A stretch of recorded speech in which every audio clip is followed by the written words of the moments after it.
नमस्कार मित्रों, मैं दुर्गा प्रसाद मिश्र साहित्य दर्पण की इस कक्षा में आप लोगों का स्वागत करता हूं। पिछले पाठ में किसी समस्या की वजह से अचानक रिकॉर्ड होना बंद हो गया था, तो हम लोगों ने ये उपकृतम बहुतत्र इत्यादि का उदाहरण नहीं पढ़ पाया था। लेकिन फिर भी हम लोगों ने पिछले पाठ में लक्षण लक्षणा और उपादान लक्षणा को विशेष रूप से समझ लिया था। उपकृतम बहुतत्र किमुच्यते ये लक्षण लक्षणा के अंतर्गत आता है। इसको हम लोग समझ रहे थे, तो इसको मैं आप लोगों को समझाता हूं कि जहां कहीं पर भी लक्षणा आ जाए वहां पर आपको तुरंत पहले क्या देखना है, मुख्यार्थ देखना है। तो उपकृतम बहुतत्र किमुच्यते यहां पर मुख्य अर्थ क्या है। तो पहले तो मुख्यार्थ वाले शब्दों को देखना है, कौन कौन से शब्द हैं जिनमें लक्षणा हो रही है। तो उपकृतम में हो रही है, सुजनता में हो रही है, सखे में हो रही है, सुखित में हो रही है, और ये सारे शब्द लाक्षणिक शब्द हैं। तो पहले इनका मुख्यार्थ देखना है। मुख्यार्थ क्या है? उपकृतम का मुख्यार्थ है उपकार, सुजनता का सज्जनता है, सखे का मित्र है और सुखित का सुखी है। तो मुख्यार्थ उपकार है, और जो यहाँ पर बनेगा नहीं। कारण क्या है कि ये श्लोक, इसका अर्थ है, ये श्लोक बोला जा रहा है किसी के द्वारा। किसके द्वारा बोला जा रहा है? जिसने किसी का बहुत ज़्यादा अपकार किया है। बात समझ में आई कि नहीं? किसी व्यक्ति ने, जैसे कोई व्यक्ति है, उसने मेरा बहुत ज़्यादा अपकार किया है। अपकार यानी मेरे साथ बहुत गलत किया है, फिर भी मैं उसको बोल रहा हूँ कि आपने मेरा बहुत ज़्यादा उपकार किया है, आपने मेरा बहुत ही उपकार किया है। इसका मतलब क्या है? इसका मतलब ये है कि उसने वास्तव में तो अपकार किया है, उपकार तो नहीं किया है। अतः मैं अपकार के सीमा से ज़्यादा जो है उसने मेरा अपकार किया, ये चीज़ दिखाना चाहता हूँ। इसीलिए मैं कह रहा हूँ कि आपने मेरा बड़ा उपकार किया है। तो यानी मैं विपरीत उल्टी बात बोल रहा हूँ। जैसे ये प्रयोग प्रायः लोक में होता है। जैसे कोई जल्दी आने वाला हो, बहुत देर से आए, तो हम कहते हैं कि आप बहुत जल्दी आ गए। तात्पर्य यह है कि वो बहुत देर से आया। बात समझ में है कि नहीं? ऐसा लोक में बहुत ही प्रयोग होता है, उल्टा प्रयोग होता है। उल्टा मतलब कि जो व्यक्ति जैसे थोड़ा खाना है और किसी ने बहुत ज़्यादा खाया, तो फिर हम कहते हैं आपने बहुत कम खाया। उसका मतलब यह है कि आप व्यंग्य में कहते हैं ना, बहुत ज़्यादा खाया, तो वो क्या है, जिसको हम लोग व्यंग्य में कहते हैं ना, व्यंग्यवाण छोड़ते हैं उल्टा बोल करके। वास्तव में वहां पर विपरीतत्व लक्षण संबंध से लक्षणा होती है, और वो लक्षणा भी होती है और व्यंजना भी होती है। व्यंजना वहां पर उस चीज की अतिशयता को दिखाती है कि बहुत ज़्यादा अत्यधिक इस चीज को प्रकट करती है व्यंजना, और लक्षणा उसके विपरीत अर्थ को बताती है। जैसे मैंने कहा आप जल्दी आ गए, इसका मतलब यह है आप देर से आए, और व्यंजना दिखाती है कि आप बहुत ही देर से आए। अन्यथा लक्षणा करने का मतलब ही क्या था? तो ये यहाँ पर है। मुख्यार्थ क्या है? इसका उपकार। और मुख्यार्थ यहाँ बनेगा नहीं, क्योंकि किसी ने बहुत ज्यादा अपकार किया है। उपकार नहीं किया है, अपकार किया है। तो एक बार श्लोक के अर्थ को पहले तो हम लोग देख लेते हैं कि उपकृतम बहु, बहु उपकृतम, भवता माने आपने, बहु माने बहुत ज्यादा, उपकृतम माने उपकार किया है, और सुजनता माने सज्जनता, परम माने अत्यधिक, प्रथिता माने प्रकट की है। परम माने बहुत ज्यादा, सुजनता सज्जनता, प्रथित माने प्रकट की है। तत्र किम उच्यते, तत्र माने इस विषय में, यानी आपके उपकार के विषय में और आपकी सज्जनता के विषय में, किम उच्यते माने क्या ही कहा जाए, हम कितनी ही प्रशंसा करें। और विदधत माने करते हुए, ईदृशम माने इसी प्रकार, सेव माने ही, सदा माने हमेशा, सखे हे मित्र, सुखितम माने सुख से, आसु माने रहो, ततः माने तो, सरदाम सतम माने सैकड़ों वर्षों तक। सरदाम सतम माने शरद, वैसे तो शरद ऋतु है, शरद ऋतु में सैकड़ों माने एक साल में एक ही बार आती है, इसलिए सरदाम सतम माने सैकड़ों शरदों तक, यानी सैकड़ों वर्षों तक आप सुखितम सुख से आसु माने रहें। ये अर्थ निकल रहा है। अब बात यह है कि किसी ने बहुत अपकार किया है, गलत कार्य किया है, तो फिर इसका मतलब निकलेगा कि उपकृतम नहीं अपकृतम, आपने बहुत अपकार किया है। और सुजनता नहीं, भवता माने आपने परम बहुत ज्यादा सुजनता प्रथित की है, सुजनता प्रकट की है, ऐसा नहीं है, आपने बहुत दुर्जनता प्रकट की है। और सखे का मतलब है आप सखे नहीं, आप दुश्मन हैं, मित्र नहीं हैं, शत्रु हैं। सुखितम मतलब सुख से रहें, ऐसा नहीं आप खूब दुखी होकर के तिल तिल मरें, ऐसा तात्पर्य है। तो ये सारे शब्द जो है यहाँ पर क्या है, ये सारे शब्द अपने मुख्य अर्थ को छोड़ रहे हैं। जैसे सुजनता है, उपकृत है, सखे है और सुखित है, ये चारों शब्द अपने मुख्य अर्थ को त्याग रहे हैं। तो ये मुख्य अर्थ का क्या हो गया, बाध हो गया। इनका मुख्य अर्थ जो है संकेतित अर्थ जो है वो बन नहीं पा रहा है, तो इसलिए मुख्यार्थ का क्या हो गया, यहाँ पर बाध हो गया। अब इस मुख्यार्थ जो उपकार है उसका हमको क्या देखना है, योग देखना है। उपकार का क्या देखना है हमको, योग। योग कहते हैं संबंध को। तो उपकार का संबंध किसके साथ में है, अपकार के साथ है। कौन सा संबंध है, योग मतलब क्या होता है, संबंध। वो कौन सा संबंध है, उपकार का अपकार के साथ में। उपकार का अपकार के साथ में विपरीत संबंध है। विपरीत, विपरीतत्व, विपरीतत्व या वैपरीत्य कहेंगे हम, क्या कहेंगे, विपरीतत्व कहेंगे या वैपरीत्य संबंध है उपकार का। तो ये मुख्यार्थ का क्या हो गया, योग हो गया। मुख्यार्थ का बाध हो गया, ये उपकार का बाध हो गया, उपकार बन नहीं सकता, इसलिए मुख्यार्थ का योग हो गया। अब आते हैं हम प्रयोजन पर। प्रयोजन भी होना चाहिए। तो प्रयोजन ये है कि हम सीधे ही कह सकते थे आपने मेरा अपकार किया है, इसकी बजाय जब हम आपको कहते हैं आपने मेरा उपकार किया है, तो ये चीज़ बहुत ज़्यादा व्यंग्य पैदा करती है, बहुत ज़्यादा व्यंजना से निकालती है कि बहुत ही ज़्यादा अपकार किया है। अगर हम सामान्य सीधे सरल भाषा में कह देते अपकार किया है, तो उतना अपकार प्रकट नहीं होता जितना लाक्षणिक प्रयोग करने पर होता है। इसलिए लक्षणा यस्य कृते समुपास्यते, वही व्यंग्य है, वही फल है, वही प्रयोजन है, और वो ये दिखाता है अपकार का अतिशय। प्रयोजन क्या है, अपकार का अतिशय यानी अधिकता। अपकार का अतिशय, अपकारातिशय यानी अपकार की अधिकता, बहुत ज्यादा अपकार किया है, ये फल है, ये फल है, ये प्रयोजन है, और ये व्यंग्य है। ये बात ध्यान रखना, ये व्यंजना से आता है। ये प्रयोजन हमेशा किससे आता है, व्यंजना से आता है।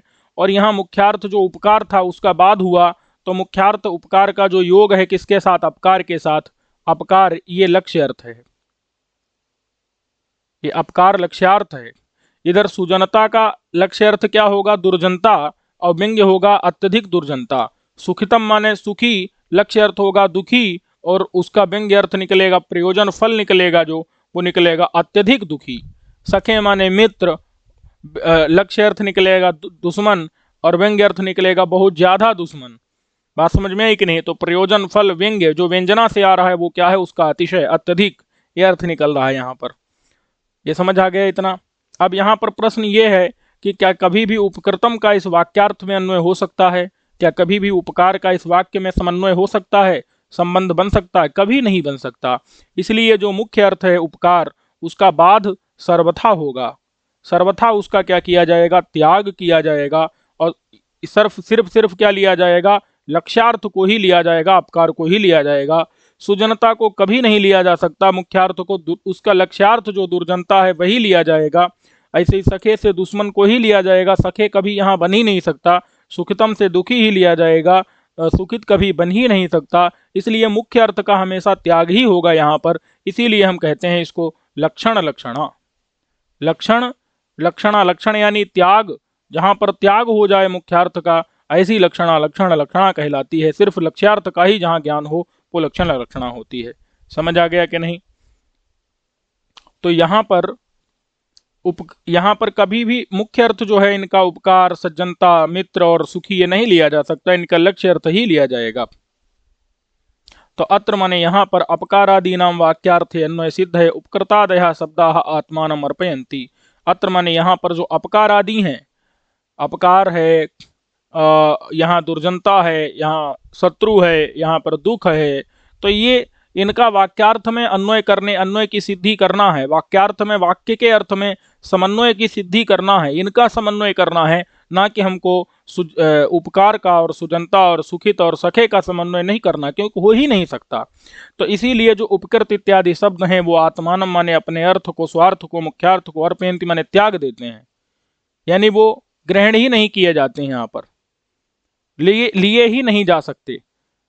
और यहाँ संबंध क्या है, तो मुख्यार्थ तो यहाँ लिया ही नहीं जा सकता। मुख्यार्थ का लक्ष्यार्थ के साथ संबंध क्या है, तो विपरीतत्व संबंध है। वही बता रहे हैं कि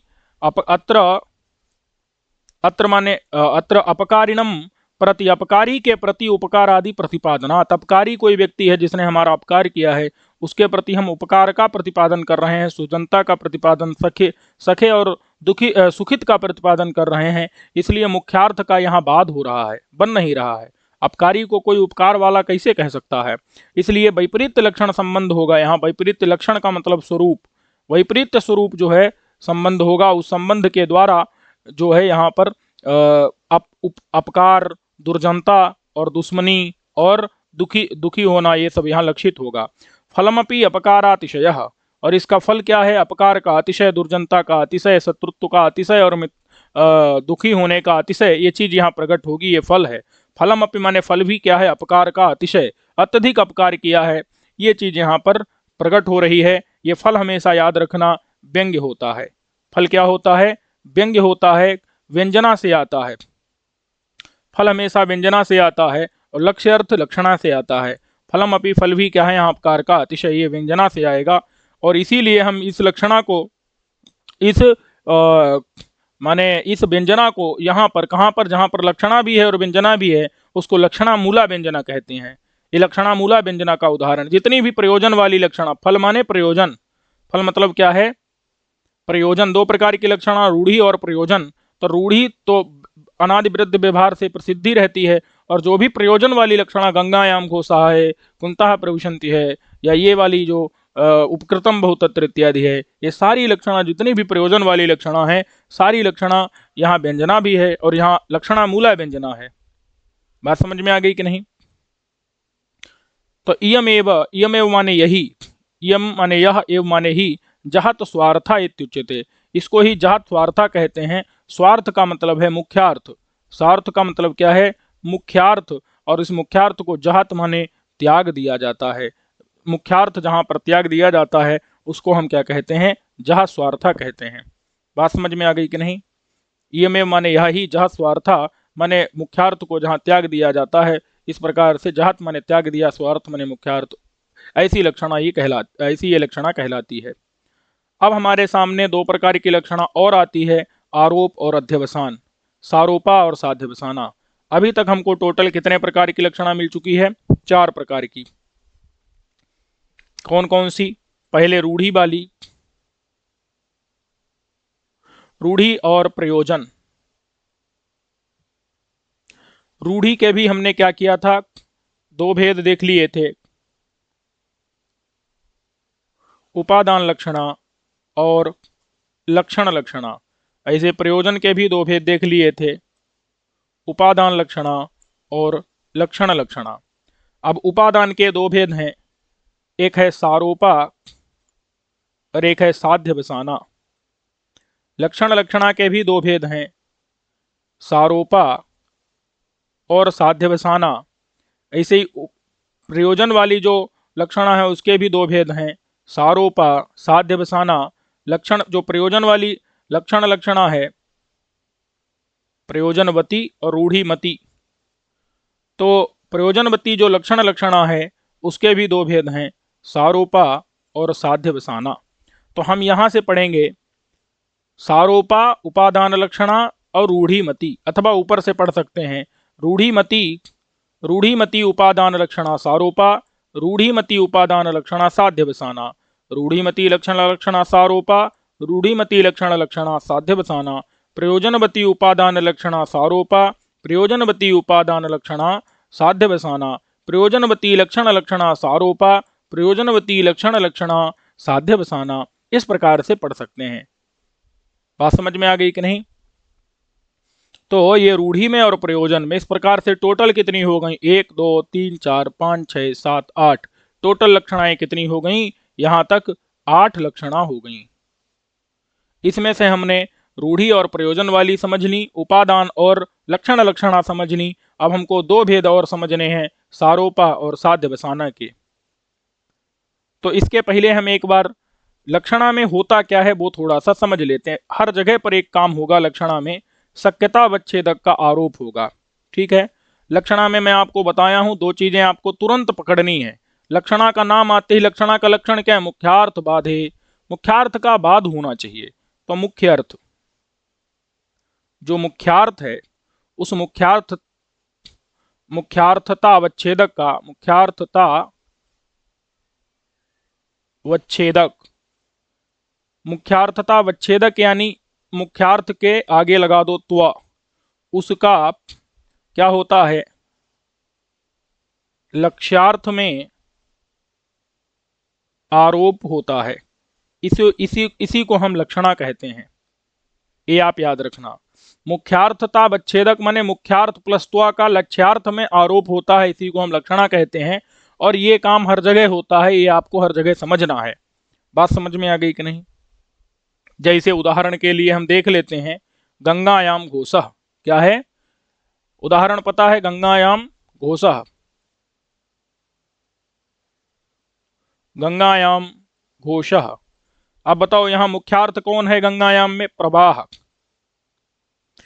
और मुख्यार्थता वच्छेदक कौन होगा? मुख्यार्थता वच्छेदक कौन होगा? मुख्यार्थता वच्छेदक का मतलब है उसमें त्व लगा देना है। तो प्रवाहत्व का लक्ष्यार्थ कौन है यहां पर? तट। इस तट में, ये हम बता चुके हैं कि लक्षणा किसकी, गंगा की लक्षणा किसमें कर लेते हैं? तट में। तो तट में आरोप होता है, आरोप कहते हैं कल्पना को, कल्पना होती है लक्षणा में। यानी कि तट में प्रवाहत्व का आरोप कर लिया जाता है। बात समझ में आ गई कि नहीं? शक्यता वच्छेदक का आरोप जो है लक्ष्यार्थ में, यानी मुख्यार्थता वच्छेदक का आरोप लक्ष्यार्थ में कर लिया जाता है। ये बात इतनी समझ में आ गई। जैसे उदाहरण के लिए, तो जब हाँ आरोप करके और फिर हम कह देते हैं कि प्रवाह में घोष है, इस प्रकार से प्रयोग कर देते हैं। ऐसे ही आप दूसरा उदाहरण देख लो, जैसे श्वेतः धावति था, श्वेतः स्वः धावति, पहले यह कुंतः प्रविशन्ति आ चुका है। श्वेतः धावति में रूढ़ी थी, कुंतः में प्रयोजन था। तो श्वेतः धावति में जो श्वेत गुण है, उस श्वेत गुणत्व का आरोप किसमें कर लेते हैं? अश्व में कर लेते हैं। और आरोप मतलब कल्पना करके और फिर हम जो है लक्षणा कर देते हैं। बात समझ में आ गई कि नहीं? तो ये बात आपको ध्यान रखनी है, यानी आरोप किसका हो रहा है और आरोप किस में हो रहा है। तो लक्ष्यार्थ में आरोप होगा और मुख्यार्थ का या मुख्यार्थता वच्छेदक का आरोप होगा। दो बातें आपको ध्यान रखनी है। तो लक्षणा के आते ही सबसे पहले आपको क्या खोजना है? मुख्यार्थ, और दूसरा क्या खोजना है? लक्ष्यार्थ। ये बात समझ में आ गई कि नहीं? अच्छा, अब एक बात और है, क्या कि मुख्यार्थ का तो बाद होगा, ये बात भी पता है आपको। श्वेत गुण जैसे गंगा में, यहाँ प्रवाह, इसमें घोष हो सकता है? नहीं हो सकता। तट में हो सकता है। श्वेत गुण अचेतन होने के कारण दौड़ सकता है? नहीं दौड़ सकता। अश्व दौड़ सकता है। तो ये बात भी आपको समझ आ गई। ये मुख्यार्थ कैसे पहचानना है? लक्ष्यार्थ बन जाता है, मुख्यार्थ वहां बनता नहीं। इसके बाद आपको ये याद रखना है कि जिसका आरोप होता है और जिसमें आरोप होता है उसको क्या कहते हैं? तो मुख्यार्थ को, यद्यपि टीका इत्यादि में कुछ एक टीका है उसमें ऐसा उल्टा लिखा है, लेकिन चूंकि जिसका आरोप होता है वो होता है आरोप का आरोप प्रमाण। क्या कहते हैं उसको?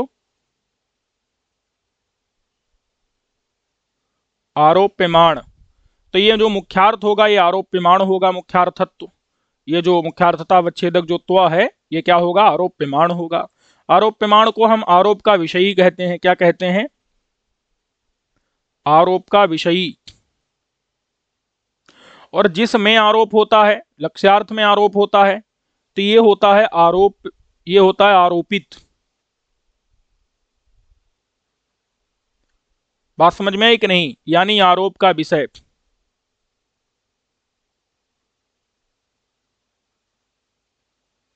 ये बात भी ध्यान रखना है। क्या? आरोप प्रमाण यानी आरोप का जो विषयी, वो होता है जिसका आरोप होता है, यानी जिसका आरोप हो, जिसका आरोप होगा। और आरोपित यानी आरोप का विषय। आरोप का विषय मतलब जिसमें आरोप होगा।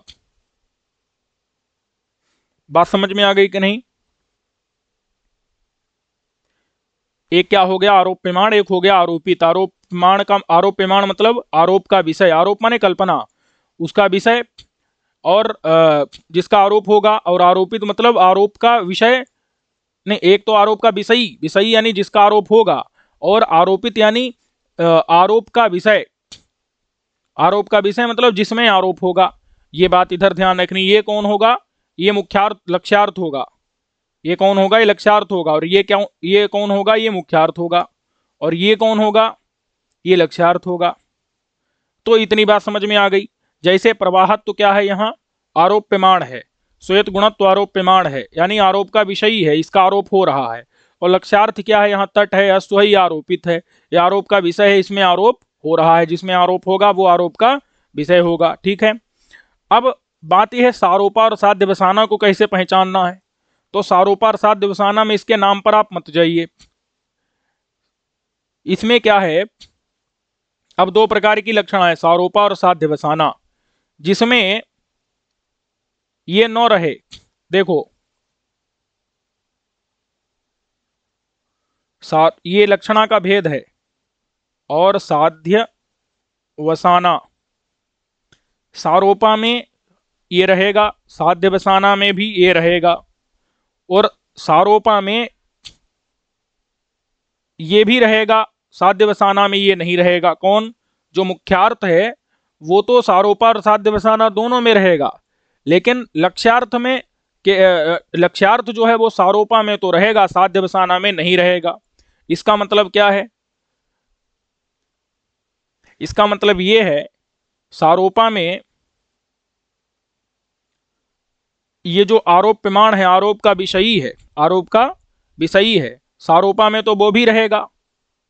समझना, आरोप का जो विषयी है, यानी जैसे प्रवाहत्व या जैसे श्वेत गुणत्व इत्यादि ले लो, प्रवाहत्व में तो ये बनेगा ही नहीं, तो विषयी है और यहां पर विषय है, तो दोनों रहेंगे। समझ आ गया कि नहीं? विषयी भी रहेगा और विषय भी रहेगा। साध्य बसाना में ये नहीं रहेगा। साध्य बसाना में विषयी के द्वारा, विषयी के द्वारा ये जो विषय है, कौन? विषय, उस विषय को क्या कर लिया जाएगा? हिंदी में समझ लो, निगरण तो वैसे तो होता है उसकी प्रतीति ना होना, तो उसको क्या कर दिया जाएगा? खा लिया जाएगा। यद्यपि ये शब्द ठीक नहीं है, फिर भी ऐसे समझो, खा लिया जाएगा। ये समझ गए? साध्य वसाना में क्या होगा? विषयी के द्वारा, विषयी तो रहेगा लेकिन उसके द्वारा विषय को खा लिया जाएगा। अब विषयी विषय कौन है? मैं आपको बता चुका हूं। विषयी का मतलब क्या है? मुख्यार्थ। और विषय यानी कौन है? लक्ष्यार्थ। बात समझ में आई कि नहीं? विषयी के द्वारा यानी मुख्यार्थ के द्वारा, मुख्यार्थ के द्वारा विषयी, विषय को यानी लक्ष्यार्थ को खा लिया जाएगा। तात्पर्य क्या है कि यहाँ विषयी मतलब मुख्यार्थ का शब्द तो, मुख्यार्थवाचक शब्द तो रहेगा, लेकिन यहाँ लक्ष्यार्थवाचक शब्द रहेगा, लेकिन यहाँ पर साध्य बसाना में, सारोपा में तो रहेगा ये शब्द, लेकिन साध्य बसाना में विषयी वाला शब्द तो रहेगा, लेकिन ये जो विषय वाला शब्द है, जो विषय शब्द है वो नहीं रहेगा, उसको खा लिया जाएगा। समझ में आए कि नहीं? विषयवाचक जो लक्ष्यार्थवाचक शब्द है वो यहाँ पर नहीं रहेगा, मुख्यार्थवाचक शब्द तो रहेगा। लेकिन क्योंकि मुख्यार्थवाचक शब्द तो रहना ही पड़ेगा उसको। अब अगर मुख्यार्थवाचक शब्द ही नहीं होगा जिसके द्वारा मुख्यार्थ प्रकट हो, तो फिर लक्षणा कहां से होगी? बात समझ में आई कि नहीं? तो लक्षणा के लिए हमको मुख्यार्थवाचक शब्द को तो रखना पड़ेगा। तो अब ये हम उदाहरण से समझ लेते हैं। जैसे उदाहरण देख ले, जैसे एक उदाहरण है, यहीं पर देख लो, मान लो गंगायाम घोषा में ही देख लो आप, या फिर श्वेता धावती, इसमें देख लेते हैं। श्वेता धावती, अब आप तुरंत पहले पकड़ो, लक्षणा है ना श्वेता में, तो श्वेत का मुख्यार्थ क्या है? श्वेत रंग। और श्वेत, और इसका लक्ष्यार्थ क्या है? अश्व। आरोप किसका होता है? श्वेत रंगत्व का या श्वेत गुणत्व का जो है आरोप अश्व में होता है, आरोप इसमें होता है। तो श्वेत रंग ये क्या है? ये मुख्यार्थ है। मुख्यार्थ यानी विषयी है, और आरोप किस में हो रहा है? अश्व में, तो ये आरोप का क्या हो गया? विषय हो गया, आरोपित हो गया। बात समझ में है कि नहीं? आरोप का ये क्या हो गया? विषय हो गया, ये विषयी हो गया, ये मुख्यार्थ है। ये बात समझ में आ गई इतनी? अब क्या है, हमने क्या बताया, सारोपा के लिए क्या होना चाहिए कि विषयी मुख्यार्थ वाले शब्द के द्वारा यानी श्वेत इस शब्द के द्वारा जो विषय यानी लक्ष्य जो अश्व है उसको क्या कर लिया गया है, खा लिया गया। तो यहाँ पर श्वेता धावती में खा लिया है कि नहीं, खा लिया। तो इसीलिए यहाँ पर ये क्या होगी, यहाँ साध्य वसाना हो जाएगी। ये समझ आया कि नहीं, क्या हो जाएगी यहाँ साध्य वसाना हो जाएगी कि नहीं, क्योंकि यहाँ पर श्वेत रंग ये मुख्यार्थ जो विषयी उसके द्वारा क्या कर लिया गया, जो अश्व है उस अश्व को, क्योंकि लक्षणा श्वेत की अश्व में होती है ना, श्वेत रंग की, श्वेत रंग तो दौड़ नहीं सकता, अश्व दौड़ता है। वो प्रक्रिया हम पीछे बता चुके हैं, पीछे देख लेना तभी समझ में आएगा। तो क्योंकि पूरी लक्षणा की प्रक्रिया बताने में तो समय जाएगा। वही श्वेत रंग का अश्व में माने आरोप होता है और श्वेत रंग का समवाय संबंध है अश्व में, तो श्वेत रंग से क्या ले लेते हैं, श्वेत रंग वाला अश्व ले लेते हैं। तो यहाँ पर जो मुख्यार्थ है जो विषयी है श्वेत रंग उसका आरोप हो रहा है श्वेत रंगत्व का अश्व में, वो विषय है। जो ये लक्ष्यार्थ है, जो अश्व है वो क्या है, लक्ष्यार्थ है, इसमें लक्षणा होती है। इसको क्या कर दिया गया है, खा लिया गया, तो ये साध्य वसाना हो गई। अब अगर यहीं पर हम क्या कर दें, हम वाक्य बदल दें, हम कह दें श्वेतो अश्व धावती, तो क्या अब लक्षणा नहीं होगी श्वेत में, अभी भी होगी, प्रक्रिया वही है, अभी भी श्वेत रंग है। लेकिन यहां पर जो अश्व है, यहां क्या है, श्वेत रंग, ये भी है, माने मुख्यार्थ वाला शब्द भी है। और जो अश्व है, जो लक्ष्यार्थ है, विषय है, जो अश्व है यानी विषय है जिसमें आरोप हो रहा है श्वेत रंगत्व का, ये लक्ष्यार्थ है। यानी मुख्यार्थ और लक्ष्यार्थ दोनों जहां पर रहेंगे, समझना इस बात को, मुख्यार्थ वाला शब्द भी है, मुख्यार्थ वाला शब्द भी है और लक्ष्यार्थ वाला शब्द भी है। मुख्यार्थ वाला जो है श्वेता है और लक्ष्यार्थ कौन है, अश्व, उसका अश्व भी है यहाँ पर। तो जब दोनों शब्द हैं और दोनों में समानाधिकरण भी है, ये भी होना चाहिए। एक शर्त क्या है, समानाधिकरण भी होना चाहिए। समानाधिकरण मतलब समान विभक्ति, क्या होना चाहिए, समान विभक्ति, समान विभक्ति कह लो अथवा अभेद कह लो। अभेद मतलब दोनों एक ही हों, क्या हो, दोनों एक ही हों, और दोनों में क्या हो, अभेद हो, एक ही हो। और इसी को हम कहते हैं समानाधिकरण्य, समानाधिकरण्य, क्योंकि दोनों जब वो श्वेता अश्वा दोनों एक ही हो गए ना, क्योंकि जब आरोप कर देते हैं ना हम, तब फिर वो दोनों एक ही हो जाते हैं, पहले भले ही ना हो। तो तादात्म्य की प्रतीति हो रही हो, दोनों एक ही हो, समानाधिकरण हो, समान विभक्ति हो, सामान्य रूप से आप समझिए समानाधिकरण समान विभक्ति, तादात्म्य की प्रतीति, एकत्व की, दोनों एक ही हो, अभेद की प्रतीति होनी चाहिए। तो यहां पर हो रही है, दोनों एक ही लगने लगे। जब श्वेत तत्व का हमने अश्व में आरोप कर दिया तो जो श्वेत था वही अश्व हो गया। जैसे कोई गधा नहीं है, कोई आदमी, हम उसमें गधात्व का आरोप कर दें तो वो गधा ही बन जाता है कि नहीं बन जाता। तो इसी प्रकार से गधा वो आदमी एक ही हो जाते हैं। तो वो ही आरोप से क्या होता है, दोनों में एकत्व की प्रतीति होने लगती है। तो इसीलिए समानाधिकरण होना चाहिए, समान विभक्ति होनी चाहिए, ये भी नियम है। तो इस स्थिति में क्या होता है, और जब दोनों पद हों तो वहां पर क्या हो जाएगा, जैसे श्वेता अश्वाधावती में श्वेत मुख्यार्थ को बता रहा है, अश्व लक्ष्यार्थ को, क्योंकि अश्व में लक्षणा होती है। तो मुख्यार्थ लक्ष्यार्थ वाचक दोनों शब्द हैं, तो इसलिए यहां पर क्या होगा, यहां पर सारोपा लक्षणा हो जाएगी। यानी आप ऐसे समझ लो, जहां मुख्यार्थ लक्ष्यार्थ दोनों रहे, आरोप प्रमाण भी रहे, आरोप और आरोपित भी रहे, आरोप का विषय भी रहे, आरोप का विषय भी रहे, तो वहां पर क्या होगी, सारोपा। और अगर आरोप के विषयी ने माने मुख्यार्थ ने, ये पूरा समझाने का कारण क्या है, क्या आप ये समझें कि विषयी क्या होता है, मुख्यार्थ होता है, जो मुख्यार्थता अवच्छेदक कह सकते हैं हम, मतलब तो लगा दो तो श्वेत गुणत्व प्रवाहत्व, ये सब आरोप प्रमाण होता है, आरोप का विषयी होता है, जिसका आरोप होता है। ये जब क्या कर ले, विषय को माने खा लेगा, तब तो साध्य वसाना विषयी के द्वारा और मुख्यार्थ के द्वारा। और अगर लक्ष्यार्थ जो वाचक शब्द वहां है उसको खाया नहीं है, दोनों हैं, दोनों विद्यमान हैं, तब तो क्या होगा, तब तो जो है ये बन जाएगा। बात समझ में आई कि नहीं, तब यहाँ पर सारोपा ऐसा ये बन जाए, लक्षणा का भेद बनेगा। तो ये आपको समझना है, सारोपा बनाना है तो वही अब आगे बता रहे हैं। किसी भी उदाहरण को आप देख करके इसमें आराम से घटा लेंगे। तो आरोपा, अब देखो एक और बात बताता हूं, गंगायाम घोषा में ये कभी नहीं हो सकता, गंगायाम घोषा में ये वाला कभी नहीं हो सकता, सारोपा वाला। देखो क्या है, गंगायाम घोषः। तो गंगायाम घोषा में गंगा तटे घोषा तो प्रयोग होता ही नहीं कभी, अगर कर दिया तो फिर तो वहां पर समस्या ही खत्म हो जाएगी। इसलिए गंगायाम घोषा में हमेशा गंगा का ही प्रयोग होता है, तो पता ही है आपको। तो गंगा शब्द माने प्रवाह, प्रवाह का तो प्रयोग हुआ है, लेकिन क्या यहाँ पर तट का प्रयोग हुआ है? नहीं हुआ। तो मुख्यार्थ का तो हुआ, लेकिन जिस लक्ष्यार्थ का नहीं हुआ। लक्ष्यार्थ को आरोप का विषय क्यों कहते हैं? क्योंकि उसमें मुख्यार्थ का आरोप होता है, इसलिए मुख्यार्थ विषयी होता है, लक्ष्यार्थ विषय होता है। तो यहाँ इस विषयी प्रवाह के द्वारा, मुख्यार्थ के द्वारा तट को खाया गया कि नहीं? खा लिया गया। तो इसलिए क्या रहेगी हमेशा? ये हमेशा साध्य बसाना ही रहेगी। बात समझ में आई कि नहीं? और कलिंगः साहसिकः में यदि कलिंगः पुरुषः ऐसा प्रयोग कर देंगे, क्या कर देंगे? कलिंगः पुरुषः साहसिकः, तब क्या होगा? तब यहाँ कलिंग की लक्षणा कलिंग देश के पुरुष में करते हैं, मैं बता चुका हूं पहले।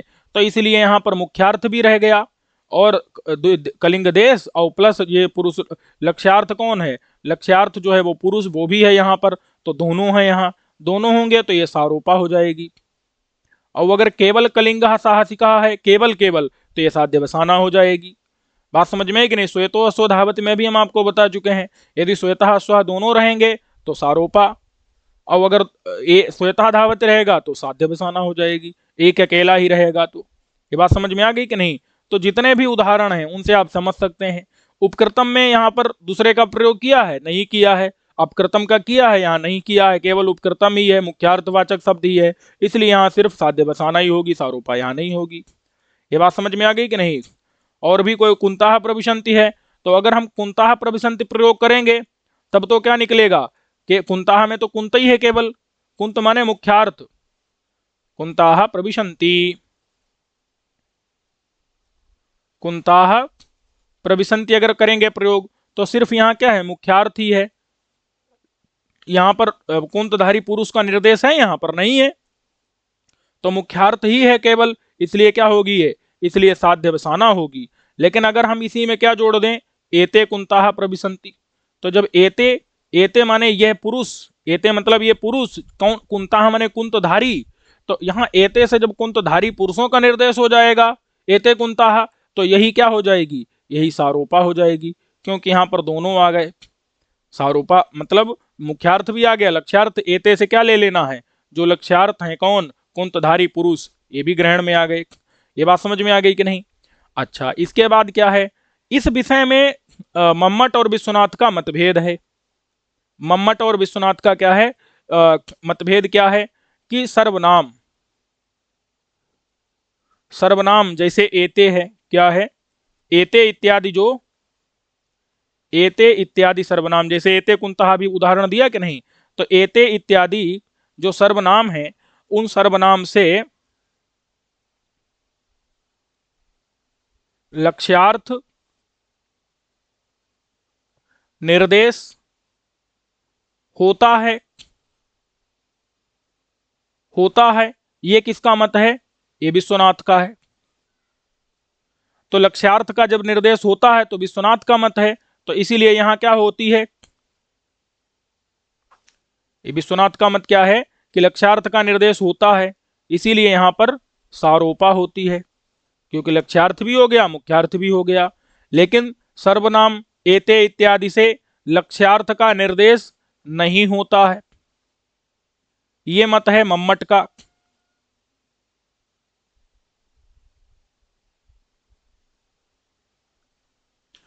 इसलिए इनके मत में वहां सारोपा, सारोपा नहीं होती, क्या होती है? साध्य बसाना होती है। समझ आया कि नहीं? जैसे एते कुंतः, यही उदाहरण ले लो आप।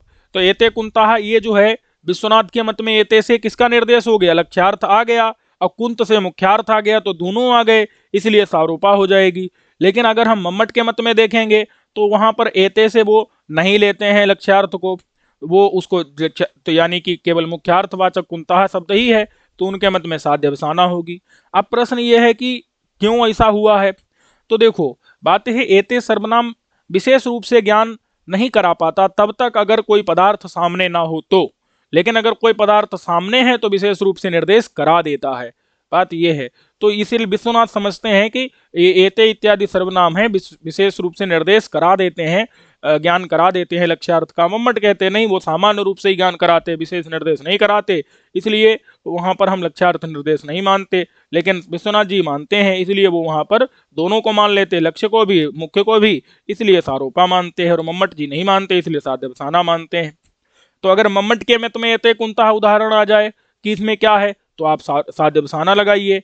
जैसे अयं गौ इत्यादि आ जाए उदाहरण, गौरियम, तो वहां पर जो है अयं गौ इत्यादि आ जाए। लेकिन विश्वनाथ जी के मत में आ जाए अगर, तो वहां सारोपा लगाइए सर्वनाम के प्रयोग होने पर। यह बात समझ में आ गई कि नहीं? तो ये जो है सामान्य हमने आपको बता दिया है। अब यही बात यहाँ पर लिखी हुई है कि आरोपा अध्यवसानाभ्याम प्रत्येकमता अपि द्विधा। आरोप और अध्यवसान, सारोपा साध्यवसाना के भेद से प्रत्येकम मतलब जो प्रत्येक चार भेद वाली, ताह मतलब चतुर्भेद, ताह माने पूर्वोक्त जो चतुर्भेद वाली लक्षणा थी, वो अपि माने भी, द्विधा मतलब दो प्रकार की, वो और दो प्रकार की हो जाती है। कौन सी? सारोपा साध्यवसाना। आरोप और अध्यवसान के द्वारा प्रत्येक चार प्रकार की लक्षणा दो प्रकार की और हो जाती है, टोटल 8 हो जाती हैं। समझ आ गए कि नहीं? 4 बता दिए थे, रूढ़ी प्रयोजन में उपादान और रक्षण रक्षणा दोनों को गुणा कर लोगे, टोटल 4 आ जाएंगी। फिर जो है विषय से अनिगीर्ण से अन्य तादात्म्य प्रतीतिकृत सारोपास्या निगीर्ण से मता साध्यवसानिका। ये जो है साध्यवसाना और उसका जो है सारोपा दोनों का लक्षण बता दिया। ये हम आपको समझा चुके हैं कि अगर सारोपा में क्या होता है, विषय, विषय क्या होता है, निगीर्ण, विषय से अनिगीर्ण से, अच्छा निगीर्ण नहीं होता, देखो अभी बताए थे ना यहाँ पर सारोपा में क्या होता है, जो विषय लक्ष्यार्थ वाचक शब्द है वो रहता है सारोपा में, और साध्यवसाना में विषय को खा लिया जाएगा, निगरण कर लिया जाएगा, उसको उसका प्रतीति नहीं करने देंगे, पद से उसको उपस्थापित नहीं करने देंगे, उसका वाचक पद वहां से हटा लेंगे। तो विषय से यदि विषय क्या हो, अनिगीर्ण हो, अनिगीर्ण मतलब पद से प्रतिपाद्य हो, मतलब खाया न गया हो, खाया न गया हो, अनिगीर्ण हो यदि विषय, विषय मतलब मुख्यार्थ, लक्ष्यार्थ, विषय यानी जो लक्ष्यार्थ है वो खाया न गया हो, और अन्य माने वही मुख्य के साथ में, मुख्य के साथ में तादात्म्य की माने अभेद की, तादात्म्य माने अभेद की प्रतीति करने वाला भी हो, अभेद ज्ञान का करने वाला भी हो। मतलब क्या है इसका? मतलब है समान विभक्ति, समान विभक्ति वाला हो, दोनों की विभक्तियां समान रहनी चाहिए।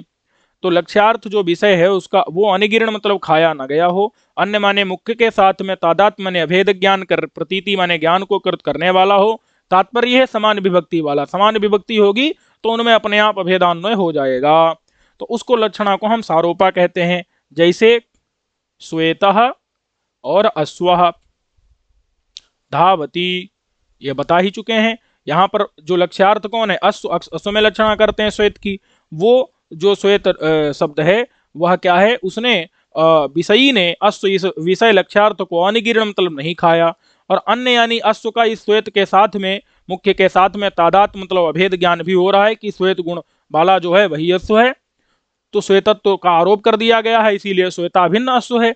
तो उस अभेद ज्ञान करवाने वाला यानी समान विभक्तियां, तो जो श्वेताम भी विभक्ति वही अश्व में है, इसलिए श्वेतम अश्व मान है, श्वेता अश्वधावती, श्वेता अश्वाय भोजनम ददातु, तो इत्यादि में समान विभक्ति होनी चाहिए। तो श्वेता अश्वाया समान विभक्ति है, तो ऐसी स्थिति में सारोपा होती है। और यहीं पर से अगर हम अश्व को उड़ा दें तो माना जाएगा कि श्वेत ने अश्व को खा लिया, माने जो विषयी है उसने विषय को, लक्ष्यार्थ को क्या कर लिया, निगीर्ण कर लिया। तो स्यान निगीर्ण, निगीर्ण माने खा लेने पर, मता माने मानी गई है विद्वानों के द्वारा, साध्यवसानिका मतलब साध्यवसाना लक्षणा मानी गई है, वही बता रहे हैं। विषयिणा, विषयी यानी मुख्य के द्वारा, मुख्यार्थ के द्वारा, अनिगीर्ण मतलब न खाने पर, किसको, विषय को, विषय को न खा लिया हो, अनिगीर्ण हो मतलब कि पद के द्वारा प्रतिपादित हो रहा हो, वहां उसका वाचक पद होना चाहिए।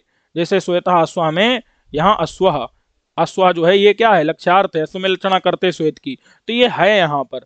जब होगा तो तेनैव सह, उसके साथ ही, तेनैव माने अश्व के साथ ही अथवा श्वेत के साथ ही अश्व का जो तादात्म्य प्रतीति हो रही है, तादात्म्य प्रतीति हो रही कि नहीं। जो श्वेत गुणवान अश्व है, वो श्वेत जो गुण है उससे विशिष्ट कौन है, अश्व है, अथवा श्वेत गुण ही अश्व है। यहाँ पर दोनों की समान विभक्ति होने से तादात्म्य प्रतीति होती है। जैसे नीला घटः, नीला भिन्नो घटः, जैसे वीरः सुंदरः, सुंदरा भिन्नो वीरः, वीरः राजा, राजा अभिन्न वीरः, प्रतीति होती है कि नहीं। जैसे मुकेशः वीरः, तो मुकेशा भिन्नो वीरः, इस प्रकार की प्रतीति होती है। समान विभक्ति होने से अभेद की प्रतीति होती है, दोनों एक ही हैं। तो वही जो विषयी के द्वारा अनिगिरण विषय का, तेनैव माने विषयी के साथ ही, यानी मुख्य के साथ ही, श्वेत के साथ ही अश्व का तादात्म्य माने अभेद की प्रतीति कृत माने कराने वाली सारूपा होती है। इयमेव माने यही रूपकालंकार का बीज होती है, यही रूपकालंकार का कारण होती है। रूपकालंकार इसके होने पर ही होता है, ये नहीं होगी तो रूपकालंकार नहीं होगा। ये नहीं है कि ये जहां जहां कहीं होगी वहां हर जगह रूपकालंकार होगा, ऐसा बात नहीं है। लेकिन जब ये अगर नहीं है तो रूपकालंकार नहीं होगा। तो इयमेव माने यही रूपकालंकार की क्या है, बीज है। उदाहरण दे दिया, अश्वः श्वेतो धावति, यही तो मैं भी दे रहा हूं, रूढ़ी भी है यहाँ, क्योंकि श्वेत का कोई प्रयोजन, श्वेत से अश्व लेने का कोई प्रयोजन है नहीं है। और इसके बाद में फिर कौन सी आती है, निगीर्णस्य। अगर विषय क्या हो, निगीर्ण मतलब विषय, अगर जो आरोप का विषय है, मुख्यार्थ है, लक्ष्यार्थ है, वो निगीर्ण हो जाए किसके द्वारा, विषयी मुख्यार्थ के द्वारा, तो पुनः निगीर्ण से पुनर्विषयस्य अन्य तादात्म्य माने वही विषय यानी मुख्यार्थ के साथ तादात्म्य की प्रतीति करवाने वाली साध्य बसाना होती है। उसके चारों भेदों के पहले उदाहरण दे ही चुके हैं। टोटल 8 प्रकार की लक्षण कौन से, जो इसके पहले जो चारों यहाँ पर सारे उदाहरण दिए थे ना, ये सब किसके हैं, ये उसी के हैं, किसके, साध्य बसाना के। ये जो हम दिए थे ना अभी, कौन कौन सा दिए थे, यहाँ पर दिए थे गंगा याम घोषः और कलिंगा साहसिका, 2 ये हो गए। और आगे जाओ, कुंतः प्रविशन्ति और श्वेतः अधावति, ये दोनों किसके हो गए, ये 4 हो गए टोटल। ये चारों किसके हैं, साध्य बसाना के हैं। और यहाँ पर चारों ये जो है दे रहे हैं, उसी में चारों, अश्वः श्वेतो धावति कर दिया, एते कुंतः प्रविशन्ति और कलिंगः पुरुषो युध्यते, ये हम आपको बता ही चुके हैं कि अश्वः श्वेतो धावति में रूढ़ी क्यों है, कोई प्रयोजन नहीं है। और उपादान लक्षणा क्यों है, क्योंकि इसका पहले मुख्यार्थ आप चेक करो, अश्वः श्वेतो धावति में श्वेत की लक्षणा होती है, श्वेत रंग वाले अश्व में, तो श्वेत रंग जो है इसका मुख्य अर्थ है, उसका ग्रहण होता है कि नहीं होता है, धावन क्रिया में उसका अन्वय होता है, भाई श्वेत रंग भी तो दौड़ रहा है, अश्व तो लेते ही हैं, श्वेत रंग भी लेते हैं, तो इसलिए उपादान मतलब मुख्यार्थ का भी ग्रहण हो रहा है, इसलिए उपादान लक्षणा। सारोपा क्यों है, क्योंकि जिसमें लक्षणा हो रही अश्व में वो भी है यहाँ पर, और जिसकी लक्षणा हो रही मुख्यार्थ की वो भी है। मुख्य ने यहाँ पर लक्ष्य को खाया है क्या, नहीं खा लिया, विषयी ने विषय को, मुख्य ने लक्ष्य को नहीं उड़ा दिया, इसलिए यहाँ पर सारोपा है। अत्र माने यहाँ पर ही निश्चित रूप से देखो आप, श्वेत गुणवान अश्व, श्वेत गुणों वाला जो अश्व है वो अनिगीर्ण स्वरूप है, उसका स्वरूप निगीर्ण नहीं हुआ है, वो पद के द्वारा यहाँ बोधित किया जा रहा है, उसको मुख्य अर्थ ने खा नहीं लिया है। तो वो स्व माने अश्व जो है, स्व माने अश्व, स्व समवेत मतलब उसके अंदर जो समवाय संबंध से रहने वाला जो गुण है, श्वेत गुण, श्वेत रंग, उसके साथ में तादात्म्यन मतलब समान विभक्ति के रूप में, अश्व भी समान विभक्ति, श्वेता दोनों में समान विभक्ति है, तो तादात्म्य ने अभेदेन, इसीलिए वो प्रतीयते प्रतीत हो रहा है। प्रयोजन का उदाहरण, इनमें क्या ये कैसे प्रक्रिया है वो मैं बता चुका हूं। एते मतलब ये कुंता माने कुंत प्रविशन्ति प्रवेश कर रहे हैं, यहाँ पर सर्वनाम के द्वारा, अत्र माने यहाँ सर्वनाम के द्वारा जो कुंतधारी पुरुष हैं वही तो लक्ष्यार्थ हैं।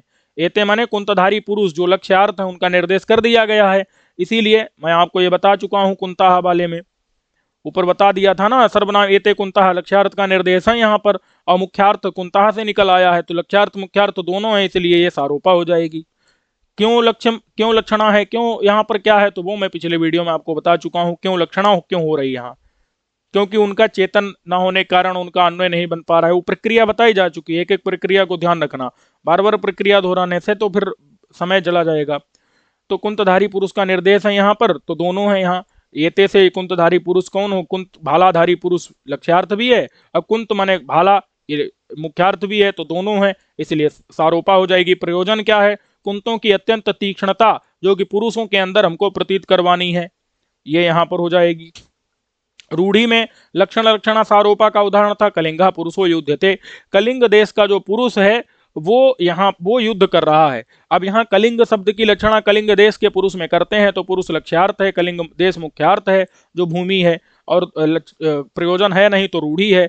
और कलिंग देश का कभी ग्रहण हो नहीं सकता, क्योंकि देश माने जमीन थोड़े लड़ती, लड़ते तो आदमी है, तो इसलिए मुख्यार्थ का कभी ग्रहण नहीं हो सकता, इसलिए लक्षण लक्षणा है। सारोपा क्यों है? क्योंकि यहाँ कलिंग देश है, मुख्यार्थ भी है, पुरुष है, लक्ष्यार्थ भी है। मुख्यार्थ ने लक्ष्यार्थ को उड़ा नहीं दिया, इसीलिए यहाँ पर दोनों है, इसलिए सारोपा है।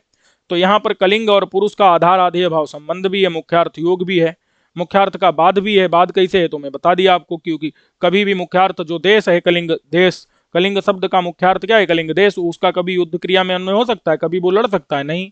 तो इसलिए यहाँ पर क्या है? बाध भी है। कलिंग और पुरुष का यहाँ पर आधार आधेय भाव संबंध है, ये मुख्यार्थ का योग हो गया। मुख्यार्थ क्या है? कलिंग, और लक्ष्यार्थ क्या है? पुरुष।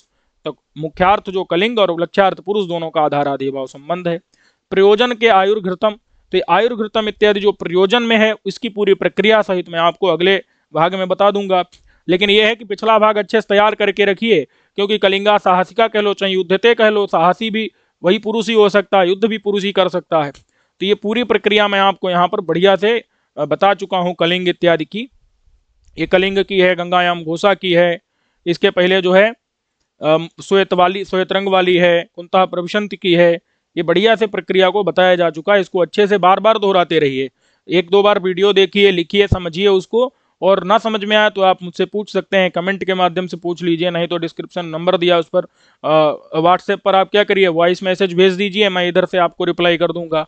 समय मिलेगा तो जैसे भी करके आप शंका का समाधान करिए, बढ़िया से इसको समझिए। ठीक है, लक्षणा के जो भी प्रकार यहाँ पर बताए जा रहे हैं उनको अच्छे से आप समझिए। तो ठीक है, और ये प्रयोजन वाला जो उदाहरण है और सारोपा साध्यवसाना, इसको भी फिर से बताते हुए प्रयोजन के भी उदाहरण को आपको बताएंगे, और कई उदाहरण हैं, इनमें कई चीजें समझ में आएंगी। प्रत्येक उदाहरण को अच्छे से विवेचन करेंगे कि क्यों सारोपा है, क्यों साध्यवसाना है, क्यों रूढ़ी है, क्यों शुद्धा है, क्यों गौड़ी है। इनको बढ़िया से आप समझ लीजिए। ठीक है, अगले पाठ में हम लोग देख लेंगे प्रयोजन वाले उदाहरण को। इस पाठ को यहीं तक रहने देते हैं। सर्वेभ्यो नमो नमः।